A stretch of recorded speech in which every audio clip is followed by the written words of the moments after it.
dibandingkan orang normal.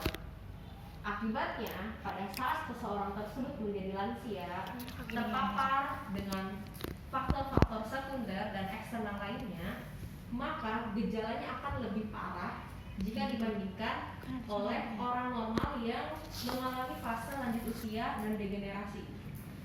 Ngerti? Dapat poinnya enggak? Gimana?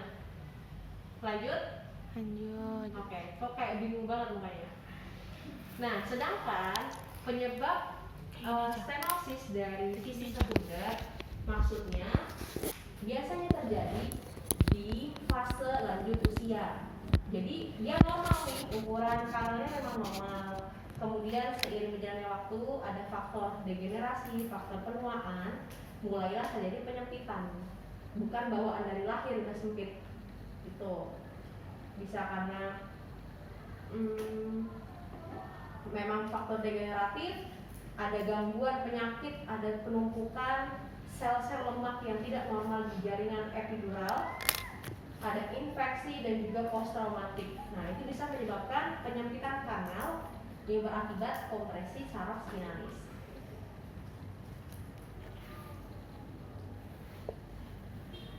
Nah, untuk prevalensi, jadi stenosis di vertebra ada 3 lokasi yang biasa ditemukan. Yang pertama di lumbal.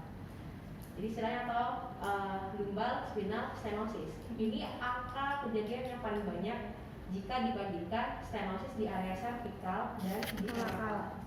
Jadi nanti selanjutnya kita akan mendemonstrasikan treatment fisioterapi pada post operasi lumbal stenosis.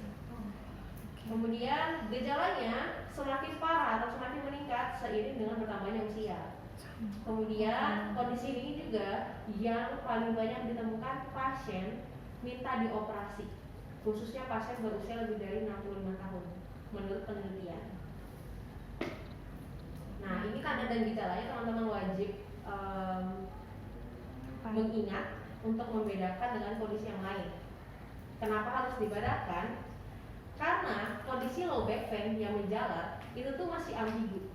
Masih ada kemungkinan mungkin dia bukan stenosis, mungkin dia HNP, atau mungkin dia punya tumor tulang belakang. Nah, kalau kita salah mendiagnosa dan kita sudah salah memberikan treatment plan fisioterapi, pasien bukan tambah baik, malah tambah buruk karena nggak sesuai dengan apa yang harusnya dia butuhkan. Makanya teman-teman harus ingat banget tanda dan gejala dari stenosis. Yang pertama, low back pain dengan nyeri menjalar ke tungkai. Bisa melalui area gluteus atau pantat, bisa juga groin di bagian anterior paha dan tungkai bawah. Bisa unilateral atau bilateral, tergantung lokasi stenosisnya. Nah, saya berikan 2 tanda bold yang neurogenic claudication dan shopping cart sign, karena ini tanda yang paling khas, paling mewakili adanya spinal stenosis yang tidak ditemukan di kondisi spinal lainnya.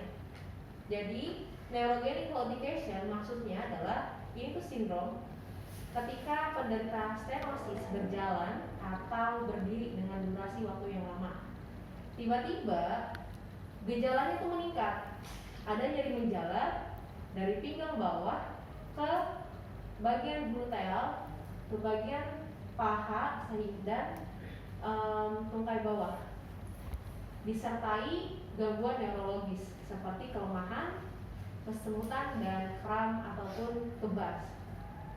Nah, ketika pasien merasakan itu, dia cenderung mencari posisi mana yang menurunkan, yang meredakan nyerinya.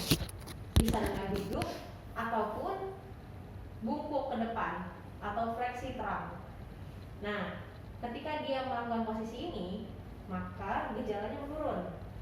Ini disebut dengan neurogenic claudication, sebuah sindrom ketika dia berdiri dan berjalan sakit, tapi dia duduk dan membungkuk, menurun gangguannya. Yang kedua adalah shopping cart sign. Jadi ini tuh berhubungan juga dengan pola neurogenic claudication. Nah, shopping cart sign ini kalau kita imajinasikan seperti orang mendorong troli belanja. Badannya tidak cenderung lurus, tapi malah condong ke depan. Itu sebagai posisi kompensasi dari pasien spinal stenosis.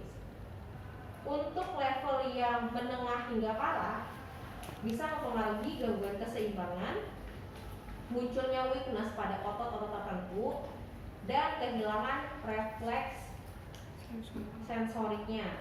Pada akhirnya, performa berjalan menjadi menurun, pasien menjadi dependent pada alat bantu atau bergantung pada alat bantu dan keluarga. Nah, ini tadi maksud shopping cart sign. Jadi pasien, teman-teman ingat, pasien spinal stenosis posisi berdiri dan ekstensi memperparah nyeri. Ketika dia membungkuk ke depan seperti ini, mengurangi nyeri. Kenapa? Karena area di sini pinggang bawah merupakan penopang tubuh terbesar terhadap gaya gravitasi. Ketika pasien berdiri, seseorang berdiri, ada gaya gravitasi ke bawah. Efeknya di vertebra adalah penambahan beban aksial, menyebabkan penekanan secara merata ke area vertebral. Nah, sedangkan pasien sudah punya gangguan, ada penyempitan kanal di sana, ditambahkan lagi dengan pembebanan, mengakibatkan kondisi tersebut makin menjadi parah. Oleh karena itu, pasien cenderung bungkuk ke depan. Kenapa? Karena pembebanan bukan di sini lagi, tapi lari ke arah pelvic. Nah, gitu. Lanjut ke diferensial diagnosis. Tadi yang sudah saya sebutkan, bagaimana cara kita membedakan satu kondisi dan kondisi yang lain supaya tidak terjadi misdiagnosa. Yang pertama, ini adalah beberapa list dari kondisi yang ada di spine yang punya gejala yang sama, mirip-mirip lah dengan stenosis. Yang paling pertama ini si HNP. Nah, jadi HNP itu kan penjempitan saraf ya, akibat penonjolan diskus. Kita lihat dia punya gejala low back pain dengan nyeri menjalar. Nah, bagaimana kita membedakan dengan stenosis? Kita lihat dari pola pergerakannya. Pada pasien HNP, posisi apa yang memperparah atau memprovokasi nyeri? Sudah belajar? Nah, Oke. Di mana? berdiri sama.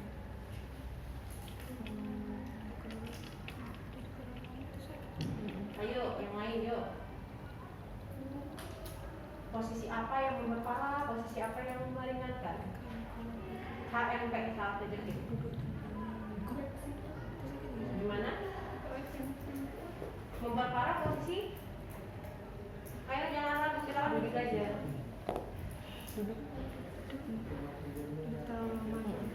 Hah? Nggak kedengeran. Ayo yang lain. Ini perlu diingat ya untuk membedakan secara singkat dan simpel. Kalau fleksi lumbal dia memperparah kondisi HNP. Tapi di kondisi stenosis meringankan gejala. Kalau posisi ekstensi dia meringankan gejala di HNP, tapi memperparah di stenosis. Jadi sifatnya ini bertentangan, bertolak belakang walaupun dia punya gejala yang sama dan terprovokasi dengan posisi yang berbeda. Jadi itu ya satu. Nah, untuk tumor spinal cord neuropati perifer kita butuh pemeriksaan penunjang seperti CT scan atau MRI karena kita nggak bisa mendeteksi adanya tumor spinal cord. Tahu-tahu pasien udah punya keluhan nyeri, bahkan sudah sampai paraplegi, udah ada kelumpuhan karena dia sudah menyerang dari saraf spinalis. Nah, makanya kita perlu pemeriksaan penunjang. Nah, untuk OA hip dan knee biasanya nyerinya itu terlokalisir di area hip dan knee. Nah, tapi pasien kadang bingung, ini nyerinya kok satu tungkai bawah, semuanya disamaratain. Nah, kita pasti bakal bingung. Jadi pasien ini sakitnya gimana? Bagaimana cara kita membedakan dia pasien stenosis dengan OA hip adalah Kalau pasien OA, tandanya apa aja? Nyeri, oke. Apa lagi? Penurunan fungsi. Gimana? Penurunan fungsi, kayak nggak bisa jalan. Oke, keterbatasan ROM lah. Ya, Bu. Oke, 2 lagi.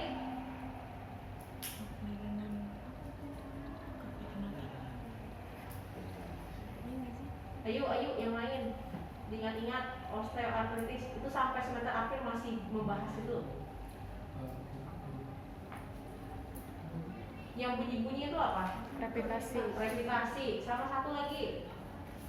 Repetisi. Udem. Adanya avulsi dari cairan sinovial.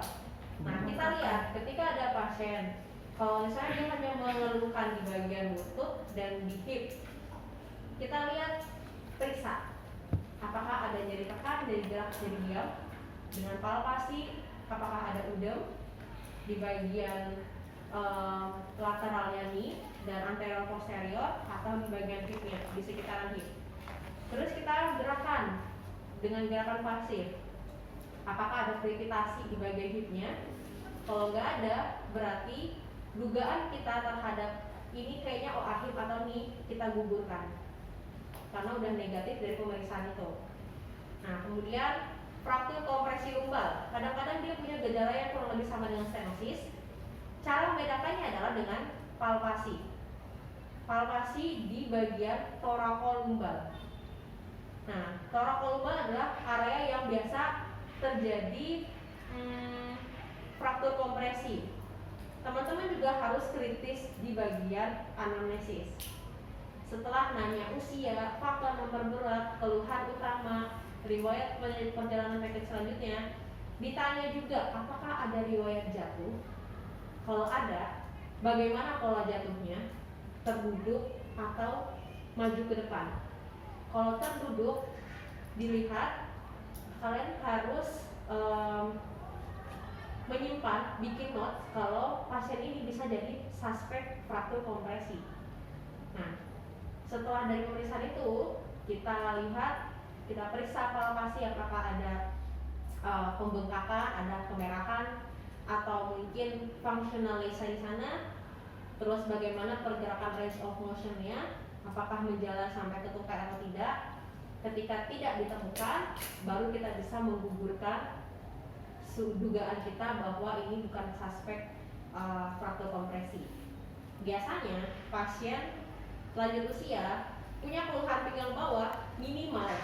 Dokter sebelum merujuk ke fisioterapi akan meminta pasien untuk melakukan pemeriksaan minimal X-ray. Nah, di sana kita bisa lihat bagaimana perbedaan yang signifikan. Maksudnya perbedaannya yang menunjang selain kita memberikan pemeriksaan yang palpasi dan anamnesis tadi. Jadi teringat ya. Nah, dan terakhir cauda equina syndrome. Kalau yang spondylosis dan sebagainya kita memang perlu pemeriksaan penunjang.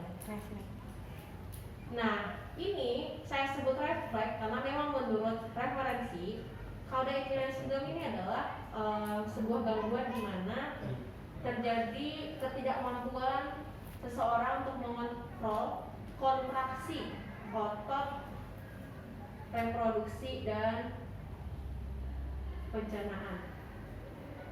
Kenapa? Karena ada problem di sana. Jadi ketika pasien, pertanyaan ampuh kita, pertanyaan jitu untuk menganalisa ini pasien CES atau tidak dengan cara tanya, Bapak Ibu apakah bisa melakukan buang air kecil dan buang air besar secara normal? Maksudnya yang tidak normal itu bagaimana? Nah, kalau misalnya pasiennya nggak ngerti pertanyaannya, jadi tanya, Bapak biasa ngompol atau kalau mau pipis langsung ke kamar mandi gitu. Biasanya ada pasien yang mengalami inkontinensia. Nah, di situ sudah tanda utama adanya cauda equina syndrome. Ini disebut red flag karena udah bukan ranahnya kita. Ketika kita mempertanyakan itu, pasien mengatakan iya, stop pemeriksaan, rujuk ke dokter bedah saraf atau ke dokter ortopedi. Karena ini udah sifatnya internal. Kita nggak nge-treatment bagian internal, organ dalam. Nah, jadi ini juga sangat diperhatikan red flag-nya, makanya pertanyaan itu harus selalu ada. untuk pasien di gangguan nyeri pinggang bawah yang menjalar. Itu ya. Bingung nggak? Masih bisa ikut? Masih bisa. Oke. Nah, ini ada juga bagaimana membedakan. Tadi katanya ada kebas, ada kesemutan, ada kram. Mungkin itu cuma masalah pembuluh darah yang tersumbat kali. Terus gimana kita membedakan dengan gangguan saraf? Jadi, kalau dia vascular claudication, maksudnya ketika pembuluh vena mengalami kekurangan tenaga untuk memompa darah kembali ke jantung. Akibatnya, tungkai bawah menjadi kekurangan darah, kekurangan oksigen dan nutrisi. Nah, jadi pembuluh darah mengerucut atau mengalami vasokonstriksi dan suplai darah ke otot-otot, ke bagian organ bawah menjadi terhambat. Akibatnya, otot tungkai menjadi kram, kebas atau mati rasa. Biasanya ini hanya bersifat lokal kalau dia gangguan vaskular. Nah, dan akan segera kembali hilang ketika di stretching atau melakukan ankle pumping. Tahu ankle pumping kan? Oke. Nah, untuk membedakan gejala-gejala dia kram, kebas, dan kesemutan yang neurogenik, tadi udah kita tahu dia pasti menjalar dari proksimal ke distal. Jadi atas ke bawah, tidak serta-merta terlokalisir di satu tempat aja. Dan karakternya disertai nyeri yang menjalar seperti tersetrum atau tertusuk. Jadi teman-teman bisa membedakan. Nah, ini juga nanti teman-teman bisa baca pembedanya dengan kondisi yang lain. Pada intinya, pasien di atas 55 tahun atau 60 tahun bisa kita jadikan suspek pasien stenosis. Karena di kondisi lain seperti muscle strain bisa terjadi di usia produktif. HMP usia produktif sudah mulai terjadi dan sebagainya. Nah, untuk treatment ada dua pendekatan. Yang pertama konservatif dan operatif. Konservatif dianjurkan duluan sebelum tindakan operatif karena pasien kita pasien lanjut usia yang mana proses recovery-nya sangat lambat. Nah, ada fisioterapi, ada medikamentosa, obat non anti-inflamasi drugs, dan juga anti nyeri atau analgesik. Kemudian ada injeksi di epiduralnya menggunakan steroid, dan operatif ada dua lagi, dekompresi dan stabilisasi. Dekompresi maksudnya saraf yang terkompresi kita dekompresi. Siapa yang mengkompresi? Lamina, ligament flavum, diskus ataupun fase joinnya nanti diangkat, dihilangkan supaya tidak menekan saraf itu lagi. Sifatnya dekompresi ini minimal invasif. Jadi pembedahannya minim, hanya kecil karena dia menggunakan artroskopi, semacam alat dimasukkan ke dalam. Tidak perlu melakukan pembedahan yang besar. Beda sama stabilisasi, yang mana waktunya ini recovery lama. Karena stabilisasi di sini menggabungkan beberapa ruas vertebra menjadi satu. Jadi menyatu dan imobilisasi, immobile, nggak bisa gerak, sehingga nggak ada provokasi ketika bergerak dan menimbulkan nyeri.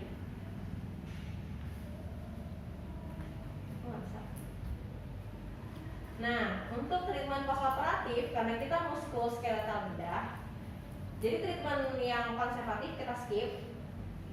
Kalau di sini fisioterapi biasa bertugas untuk edukatif, rehabilitatif, mengembalikan atau merestore otot-otot yang mengalami problem, postur-postur yang memburuk karena kecenderungan pasien tadi tidak tegak, kemudian latihan stabilisasi. Nah, dilihat juga pertimbangannya, kapan kita harus memberikan treatment ini. Pasien postoperasi dekompresi dengan minimal invasif bisa langsung kita berikan treatment. Dengan pertimbangan vital sign sudah stabil. Nah, kemudian apakah wound healingnya dilihat, apakah terjadi delay atau terlambat atau mengikuti dengan fase-fase selanjutnya, apakah ada tanda infeksi, kondisi fisik dan psikis pasien, serta motivasinya pasien. Nah, ini problem pasien yang harus kita atasi. Pertama, nyeri insisi. Sifatnya temporer karena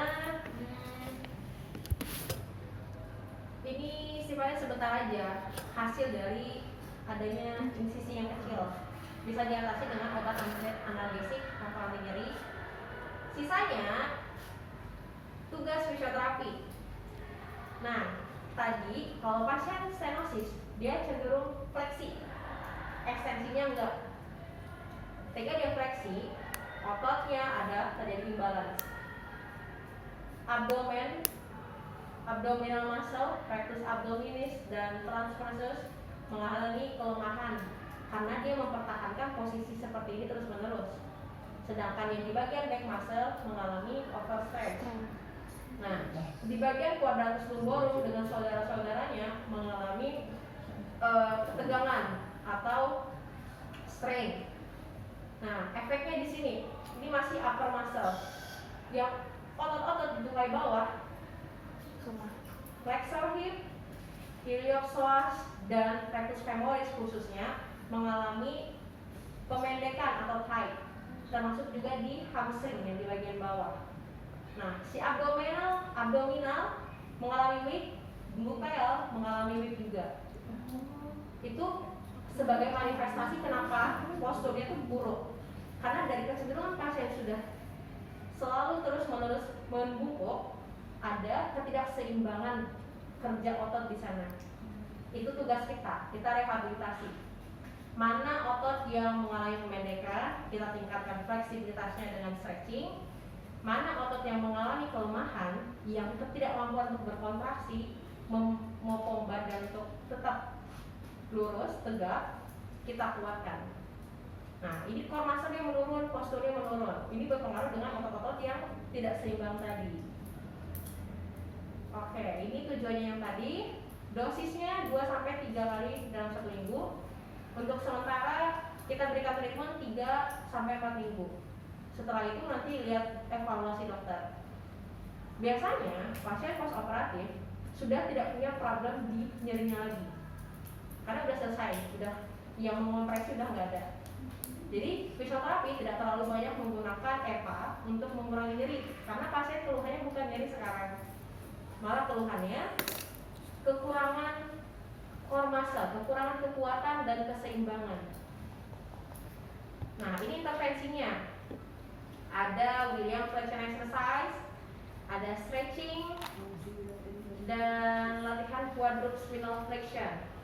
Kenapa kita menggunakan Williams flexion dibanding menggunakan McKenzie exercise? Ada yang punya pertimbangan? Menurut preferensi? Karena umur pasien. Kenapa umurnya? Kan pasiennya itu kebanyakan yang sudah lansia gitu.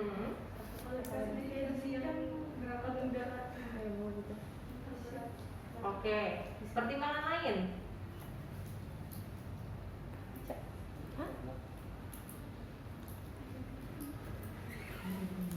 Ayo yang lain, blank. Kalau kita berikan ekstensi exercise atau nama panjangnya si McKenzie itu McKenzie extension exercise, dia pola pergerakannya lebih banyak ke ekstensi untuk mengulur dan menguatkan otot-otot di tulang dan lower extremities. Kita lihat pasien anti gerakan ekstensi walaupun dia udah didekompresi, tapi untuk sementara kita maintain, kita pertahankan dulu, jangan sampai pasien mentang-mentang nih udah enak bisa semuanya ekstensi. Perlahan-lahan dengan cara kita berikan latihan kebalikannya yang berpola pada gerakan fleksi. Jadi gitu ya. Ya, Bu. Ini sih kebanyakan stretching sama strengthening.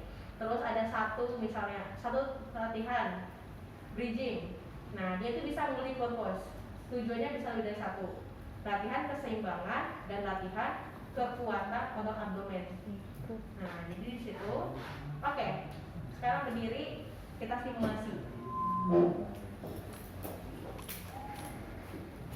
Siapa mau jadi orang yang coba? Gali. Ini bagus nih pakaiannya, olahraga jadi lebih fleksibel karena kita banyak stretching. Kamu angkat kamu. Ini pindah. Perempuan boleh? April April sama April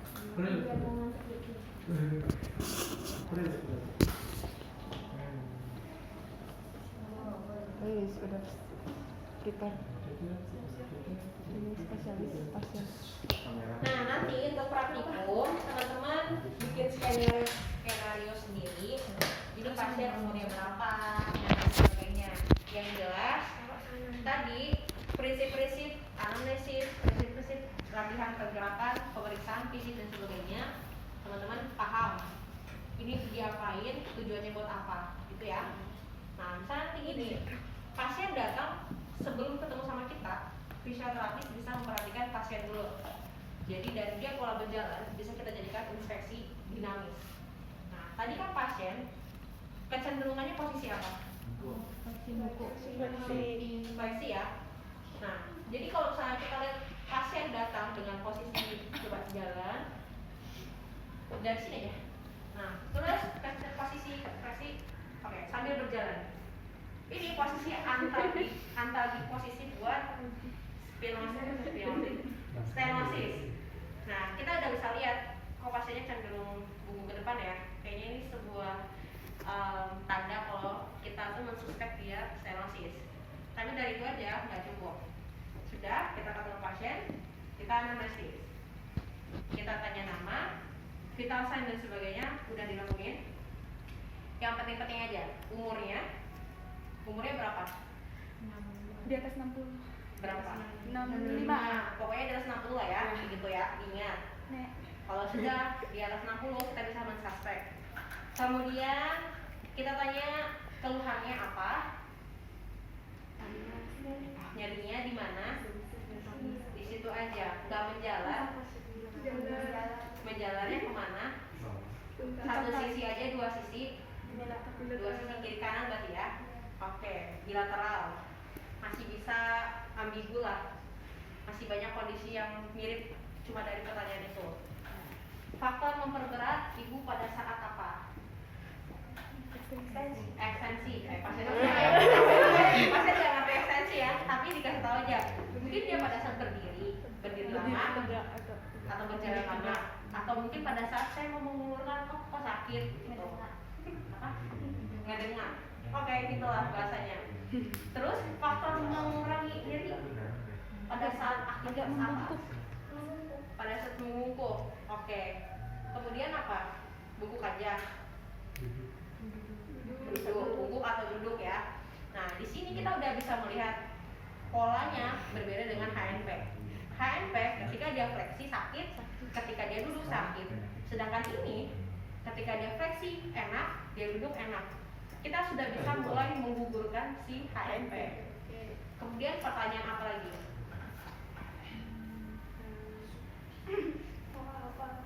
Gimana? Tentang oral nanti kita bisa pemeriksaan selanjutnya. Ini masih anamnesis. Tanyakan riwayat jatuh. Ibu ada riwayat jatuh tidak? Ada. Jatuhnya kayak mana posisinya? Nyungsep. Itu apa artinya nyungsep? Ke depan atau ke depan? Ke depan, oke. Posisi dia pernah jatuh tapi ke depan. Jadi kira-kira kalau nggak keduduk, vertebranya aman. Nah, masih bisa kita kemungkinan menggugurkan si fraktur kompresi. Itu ya. Kemudian pertanyaan untuk menganalisa red flag tadi. Inkontinensi. Iya, Audaik guna itu nama kondisinya. Hah? Enggak, itu beda lagi. Kamu pertanyaan mana lagi? Itu HNP. Nah, ditanyain, ibu bisa pipis dengan sendiri atau ada masalah? Bukan tidak bisa. Ada masalah pipis. Kalau buang air besar? Oke, berarti dia pasien positif kalau diagnosis udah bukan stenosis lagi. Ya udah stop. Selesai treatment. Nah, itu pertanyaan yang harus kita tanya ya. Itu wajib ditanya. Kalau misalnya pasien katakan iya, kita stop pemeriksaan. Kalau pasien dikatakan tidak, berarti dia nggak ada masalah di Cauda-Equina syndrome. Oke, sudah selesai. Sekarang pemeriksaan quick test atau fisik. Jadi latihan gerakannya adalah dia sakit di pinggang dan menjalar ke kaki. Periksanya bukan cuma di lumbar, periksa juga di bagian hip dan knee-nya. Nah, pemeriksaan fungsi gerak dasar aktif pasif isometrik. Gerakannya apa aja? Fleksi lumbar. Sakit bu? Enggak. Fleksinya benar-benar ya diginiin. Ya, maksimal udah bu.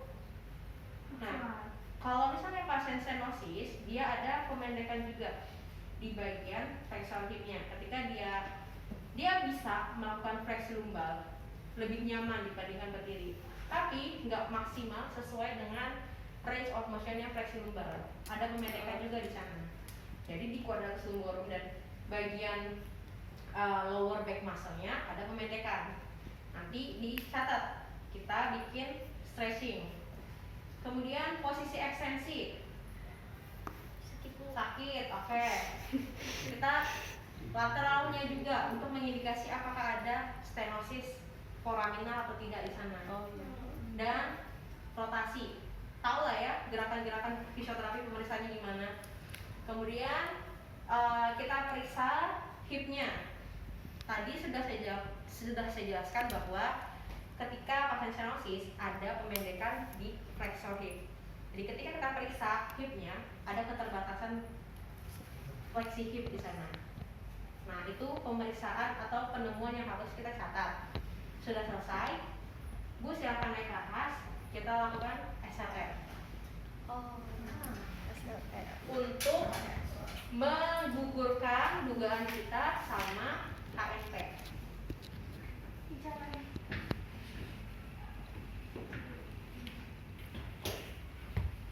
Nah, kalau HNP biasanya muncul ketika kita melakukan tes SLR, geragat nyeri lasek dengan memberikan ankle dorsiflexion atau cervical flexion. Nah, biasanya pasien suspek HNP akan merasakan positif nyeri di range 30 derajat hingga 75 derajat menurut riset. Nah, nyerinya di bagian pinggang bawah menjalar sampai ke ujung kaki. Apalagi kita tambahkan stres di sini. Nah, yang kita lakukan di sini bukan oke, kalau misalnya dia nggak ada sakit nih, range 30 sampai 75 otomatis HNP kita gugurkan. Nah, kita semakin yakin dengan stenosis.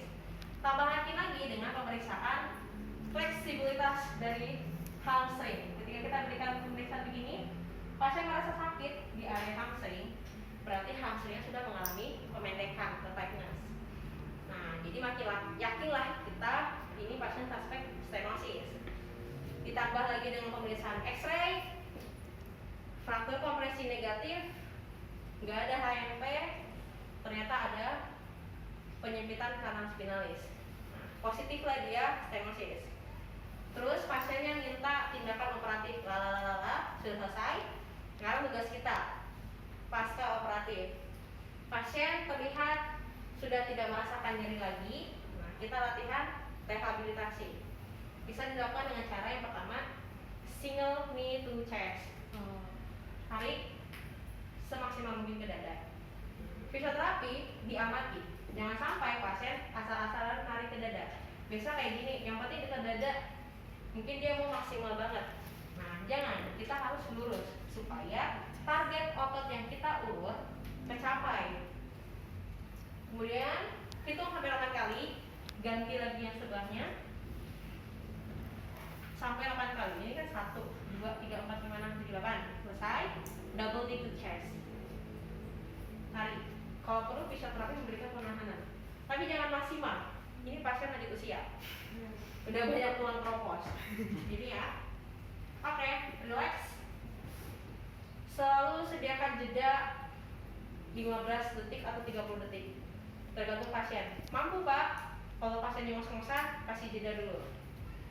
Kemudian saran saya begini. Kita juga bukan hanya fokus ke treatment, kita fokus bagaimana kita mengelola treatmentnya kita.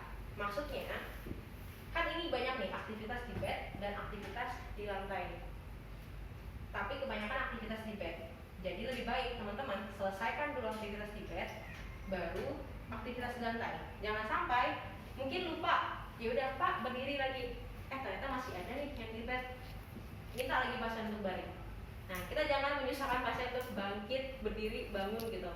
Dia pasti kelelahan dan bisa meningkatkan resiko jatuh. Karena pasien lanjut usia lebih punya resiko fall yang lebih tinggi. Apalagi dia sudah punya gangguan postur dan keseimbangan. Nah, lebih parah lagi. Jadi, selesaikan dulu semua di bagian bed. Lanjut, latihan penguatan. Tadi otot apa aja yang mengalami weak? Abdomen. Dikuatin dengan latihan apa? Ayo. Apa itu?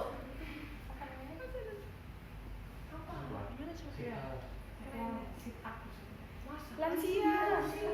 Ayo, dikondisikan. Nanti kontrasi bisa. Aha. Yang pertama bridging. Nggak usah ragu-ragu dalam menjawab. Bridging. Nah, kita posisikan di sini tangan satu sebagai aba-aba. Karena pasien pasti akan mengangkat pantatnya begini doang. Kita nggak bisa kontrol, gerakannya pasti nggak terkontrol. Jadi pasien tetap harus memperhatikan. Kita kasih aba-aba. Tolong diangkat Bu. Oke, lagi kurang ya. Tahan. Atur nafas. Turun ke bawah. Ya, gini ya. Nah, bagaimana kondisi kita memberikan penguatan di abdomen dengan bridging. Tapi pasiennya overweight atau obesitas, atau mungkin memang nggak sanggup buat ngangkat bokongnya. Latihan sampai kontraksi. Caranya dilurusin, tangan fisioterapi disimpan di sini untuk memastikan betul-betul ada kontraksi. Jangan asal udah Pak, udah, tapi kita nggak berasa. Nah, tangan satu, palpasi rectus abdominisnya. Instruksinya, Bu, tolong tekan tangan saya sekuat mungkin. Oke. Tekan, belum. Ditekan ke bawah. Oke, nah ini udah mulai tapi belum full. Gitu ya. Kalau misalnya pasien nggak bisa bridging, tapi kita tetap mau memberikan penguatan di abdomen. Nah, tadi juga ada otot gluteusnya yang weak. Instruksinya adalah kita lakukan gluteal set. Kita minta pasien untuk menekan bokongnya ke bed atau disertai dengan meremas, dikencangin. Bisa? Coba ditekan ke bawah. Iya. Nah, kayak gini ya. Pokoknya kita palpasi di tempat yang paling possible buat dirasakan. Kemudian kita latihan stretching dari lower quadrant trunk. Caranya ditekuk. Kita mau stretching yang di sebelah kanan dulu. Fiksasi di bahu kanan. Dorong ke sini.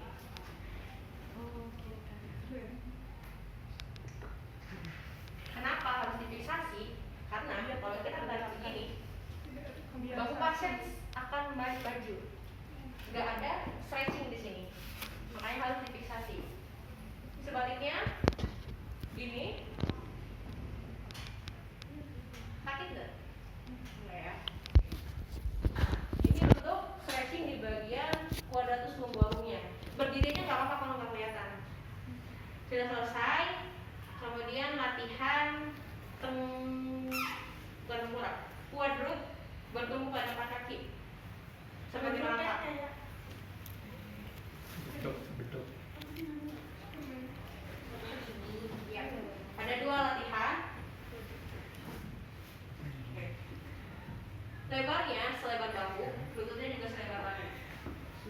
Oke. Ini kurang mundur. Harus membentuk sudut 90 derajat. Ini kemunduran. Ya, kalau pasti nanti yang ini dimundurin. Tangan juga harus 90 derajat karena kita mau melatih dari sini sama stabilisasi pelvic.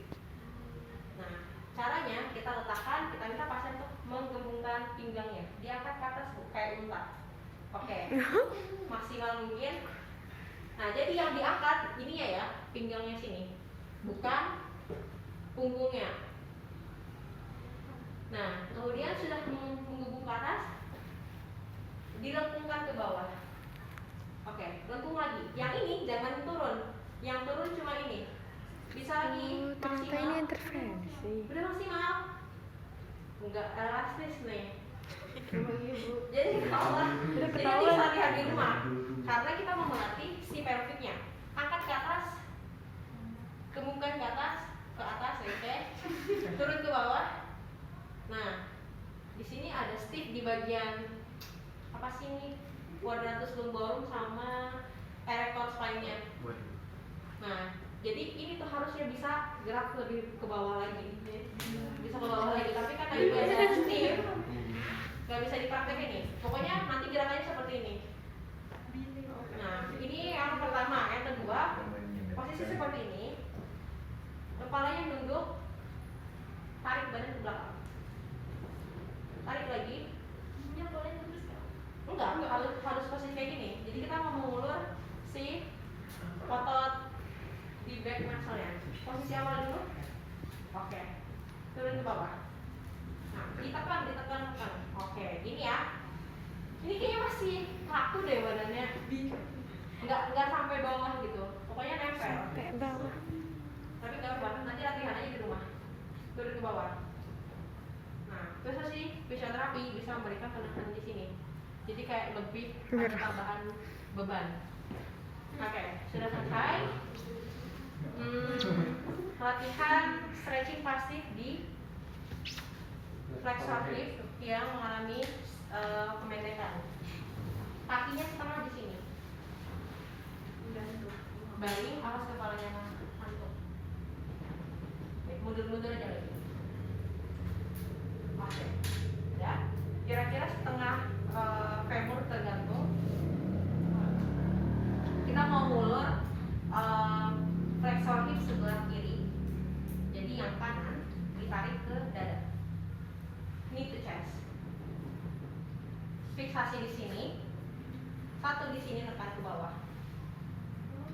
Lucu. Hitungannya sampai 8. Jangan sampai lebih dari 8. Kalau misalnya kita cuma tekan di sini doang, pasien pasti bakal bangkit. Ada perlawanan karena dia terstretching. Begitu juga sebaliknya. Tarik. Fiksasi di sini, jangan sampai dia maju ke depan. Tangan kita senyaman mungkin, jangan sampai kita encok. Gini. Oke, selesai. Kemudian latihan di pantai. Pertama tadi bisa latihan gimana ini? Stretching iliopsoas secara aktif. Jadi nggak ada bantuan fisioterapis. Ini tuh terlalu tinggi, cuman berandaian aja. Satu kaki diangkat ke atas, tangan fiksasi pinggang. Yang kita stretching mundurin ke belakang. Ya, lagi. Oke, pelan-pelan ya, sampai ini merasa tertarik. Ini cuma kayak gini doang. Ya, nggak usah total ya, gini aja. Sudah selesai. Jadi kita mau stretching yang ini. Bagaimana caranya kita tarik begini? Pokoknya yang ini tuh tertarik. Nah, bukan hanya yang ini saya tarik, gastroknya juga terikut. Jadi semacam ada latihan secara tidak langsung bisa meningkatkan fleksibilitas di gastrok. Walaupun dia juga tidak terlalu banyak problem di sana. Sama yang terakhir, single leg standing. Oke. Enggak, satu kaki diangkat. Nah, posisinya dibaikin. Satu di sini untuk di pinggang, keseimbangan. Lututnya lurus ke bawah. Di bawah. Tahan 10 sampai 15 detik untuk pertama. Biasa kalau pasien single leg pasti begini. Nah, harusnya kayak gini. Jadi kita latihan juga di sini menguatkan si quadricepsnya. Oke, sudah selesai. Jadi kayak gitu. Treatment stenosis pasca operasi. Kalau nanti pasien konservatif stenosis, biasa dikasih electrophysical agent, pakai TENS atau SWD. Tapi SWD di area otot yang mengalami stiff. Gitu. Jadi nggak bisa langsung dikasih di area bekas in sisi karena memang dia konservatif. Sudah selesai. Ada pertanyaan? Di sekitaran Tidak, Bu. Ada yang membingungkan? awalnya dia. Oh, Iya. sudah udah habis ya? Sekali lagi deh. Maaf juga ya di sini. Walaupun nyalain. Taruh lagi dong. Oke, ada pertanyaan sebelum kita tutup kelasnya? Oh, udah habis. Udah habis ya? Ada belum? Cukup, nanti praktiknya kayak gitu ya, berpasangan. Jadi yang ganjil nanti bisa diganti sama temannya yang udah. Kalau misalnya ada yang ditanyakan, bisa tanya sama PJ-nya, hubungi saya. Mungkin sekarang sudah terlalu overwhelmed sama materi-materi dari pagi kali ya. Jadi bingung mau nanya apa? Gak apa-apa, kalau gitu udah selesai absen. Tapi yang Belum absen ya? belum Bu, iya. Iya,